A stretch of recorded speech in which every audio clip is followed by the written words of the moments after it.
ಸುದ್ದಿಸಾಕ್ಷಿ news ಚಾನಲ್ಗೆ ಸ್ವಾಗತ. ಚಿಕ್ಕಬಳ್ಳಾಪುರದ ಸಮಾನ ಮನಸ್ಕರ ಪ್ರಕೃತಿ ಸಂರಕ್ಷಣಾ ವೇದಿಕೆ ವತಿಯಿಂದ ಚಿಕ್ಕಬಳ್ಳಾಪುರ ತಾಲೂಕಿನ ಗುಂತಪ್ಪನಹಳ್ಳಿ ಸರ್ಕಾರಿ ಶಾಲಾ ಮಕ್ಕಳಿಗೆ ಕಲಿಕೋಪಕರಣಗಳನ್ನು ನೀಡಿ ಮಕ್ಕಳ ಭೌತಿಕ ಹಾಗೂ ವ್ಯಾಸಂಗಕ್ಕೆ ನೆರವಾದರು.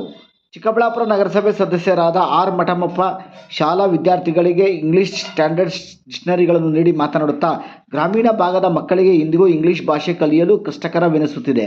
ಈ ಕಾರಣಕ್ಕಾಗಿ ಮಕ್ಕಳಿಗೆ ಇಂಗ್ಲಿಷ್ ಕಲಿಕೆ ಸುಲಭವಾಗಲಿ ಎಂಬ ಕಾರಣಕ್ಕಾಗಿ ಇಂಗ್ಲಿಷ್ ಡಿಕ್ಷನರಿಗಳನ್ನು ನೀಡುತ್ತಿದ್ದೇವೆ ಎಂದರು. ಕಾರ್ಯಕ್ರಮದಲ್ಲಿ ಉಪಸ್ಥಿತರಿದ್ದ ಗೌತಮ ಬುದ್ಧ ಫೌಂಡೇಶನ್ ಅಧ್ಯಕ್ಷ ಗಂಗರಾಜುರವರು ಶಾಲಾ ಮಕ್ಕಳಿಗೆ ಸಂವಿಧಾನ ಪೀಠಿಕೆಯ ಪ್ರತಿಗಳನ್ನು ನೀಡಿ ಮಾತನಾಡುತ್ತಾ, ಶಾಲೆಯ ಪ್ರತಿಯೊಬ್ಬ ವಿದ್ಯಾರ್ಥಿಯು ಸಂವಿಧಾನ ಪೀಠಿಕೆಯನ್ನು ಓದಿ ಮನನ ಮಾಡಿಕೊಳ್ಳಬೇಕೆಂದು ತಿಳಿಸಿ, ಇಂದಿನ ಸ್ಪರ್ಧಾತ್ಮಕ ಜಗತ್ತಿನಲ್ಲಿ ವಿದ್ಯಾರ್ಥಿಗಳು ಶ್ರದ್ಧೆಯಿಂದ ವ್ಯಾಸಂಗ ಮಾಡಬೇಕು. ನಿಮಗೆ ಅಗತ್ಯವಿರುವ ಕಲಿಕೋಪಕರಣಗಳನ್ನು ನಾವುಗಳು ನೀಡುತ್ತೇವೆ, ಇದನ್ನು ಸದುಪಯೋಗಪಡಿಸಿಕೊಳ್ಳಿ ಎಂದರು. ವರದಿ ಜಯರಾಮ್, ಕ್ಯಾಮರಾಮನ್ ವೀರನಾಗ್ ಜೊತೆಯಲ್ಲಿ ಸುದ್ದಿಸಾಕ್ಷಿ ನ್ಯೂಸ್, ಚಿಕ್ಕಬಳ್ಳಾಪುರ. ಯಾಕಂದ್ರೆ ಅವ್ರನ್ನು ಕೂಡ ನಾನು ಆಗ್ಲೇ ಹೇಳಿದೆ ನೋಡಿ, ಈ ಪ್ರಕೃತಿ ಅಂತಕ್ಕಂಥದ್ದು ವಿಶಿಷ್ಟವಾದಂತ ಪ್ರಕೃತಿ ಶಕ್ತಿ ಇದೆ. ಇದನ್ನ ನಾವೆಲ್ಲರೂ ಕೂಡ ಅರ್ಥಕೋಬೇಕು. ಏನೋ ಮನುಷ್ಯರಾಗಿದ್ದೀವಿ, ಏನೋ ಒಂದು ಅಮಲ್ನೆಲ್ಲ ಹೋಗ್ತಾ ಇದೀವಿ. ಯಾರು ಏನೇ ಅಮಲ್ನಲ್ಲಿ ಹೋಗ್ಬೇಕಾದ್ರೂ, ಯಾವುದೇ ಒಂದು ದಿಕ್ಸೂಚಿಯಲ್ಲಿ ಹೋಗ್ಬೇಕಾದ್ರೂ ಕೂಡ ಪ್ರಕೃತಿಗೆ ತನ್ನದೇ ಆಗಿರ್ತಕ್ಕಂತ ಶಕ್ತಿ ಪ್ರತಿಯೊಂದು ಜೀವಿಗೂ ಕೂಡ ಕೊಟ್ಟು ಇವತ್ತು ಬೆಳೆಸ್ತಾ ಇದೆ, ಪೋಷಿಸೋದಕ್ಕೆ ಕಾರಣ ಇವತ್ತು ಪ್ರಕೃತಿ. ಹಾಗಾಗಿ ಡಾಕ್ಟರ್ ಬಾಬಾ ಸಾಹೇಬ್ ಅಂಬೇಡ್ಕರ್ ಅವರು ಕೂಡ ಈ ಒಂದು ಪ್ರಕೃತಿಯ ಒಂದು ಆಶೀರ್ವಾದದೊಂದಿಗೆ ಹುಟ್ಟುತ್ತಾರೆ.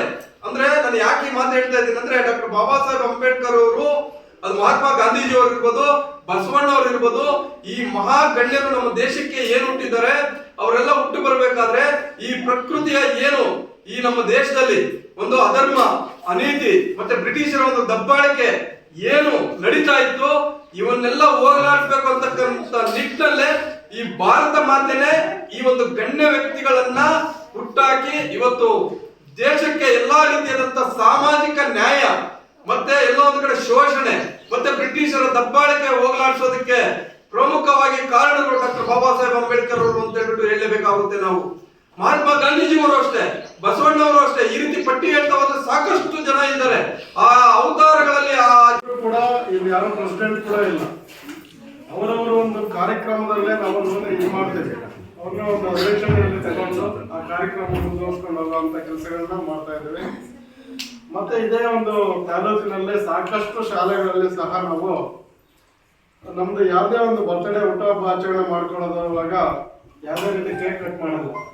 ಆ ಶಾಲೆಯಲ್ಲಿ ಹೋಗಿ ಆ ಮಕ್ಕಳಿಗೆ ಏನೇನು ಪರಿಕರಗಳು ಬೇಕೋ ಅವೆಲ್ಲ ಕೊಟ್ಟು ಒಂದು ಗಿಡ ನೆಡುವ ಮೂಲಕ ನಾವು ಕಾರ್ಯಕ್ರಮವನ್ನು ಸ್ಟಾರ್ಟ್ ಮಾಡ್ತೀವಿ. ಪ್ರತಿಯೊಬ್ಬರಿಗೂ ಕೂಡ ಗಿಡ ನೆಟ್ಟಿ ಪರಿಸರ ಉಳಿಸಿ ಅಂತಕ್ಕಂಥ ಒಂದು ಘೋಷಣೆ ಮೂಲಕ ನಾವು ಈ ಒಂದು ಸಂಘಟನೆಯನ್ನು ಮುನ್ನಡೆಸ್ಕೊಂಡು ಹೋಗ್ತಾ ಇದ್ದೀವಿ ಸ್ನೇಹಿತರೆ. ಮುಂದಿನ ದಿನಗಳಲ್ಲಿ ಇವಾಗ ಏನಾಯ್ತು, ಕಾಲಕ್ರಮೇಣ ಈಗ ಸಾಕಷ್ಟು ಸ್ಕೂಲ್ಗಳಲ್ಲಿ ಕೂಡ ಡಿಜಿಟಲ್ ಆಗಿ ಬೆಳಿಬೇಕು. ಡಿಜಿಟಲ್ ಆಗಿ ಎಲ್ಲ ಡಿಜಿಟಲೀಕರಣ ಆಗಿರೋದ್ರಿಂದ ಮಕ್ಕಳಿಗೆ ಕಂಪ್ಯೂಟರ್ ಕಲಿಕೆ ಬಹಳ ಅಗತ್ಯ ಅಂತೇಳಿ ಗೊತ್ತಾಗಿ ಒಂದು ಕಂಪನಿಯ ಸಹಾಯದಿಂದ ಸಾಕಷ್ಟು ಶಾಲೆಗಳಿಗೆ ಕಂಪ್ಯೂಟರ್ ವಿತರಣೆ ಮಾಡುವಂತ ಕಾರ್ಯಕ್ರಮಗಳು ಕೂಡ ಮಾಡ್ಕೊಂಡು ಬರ್ತಾ ಇದ್ವಿ. ಈಗ ಸರಿಸುಮಾರು ಒಂದು 200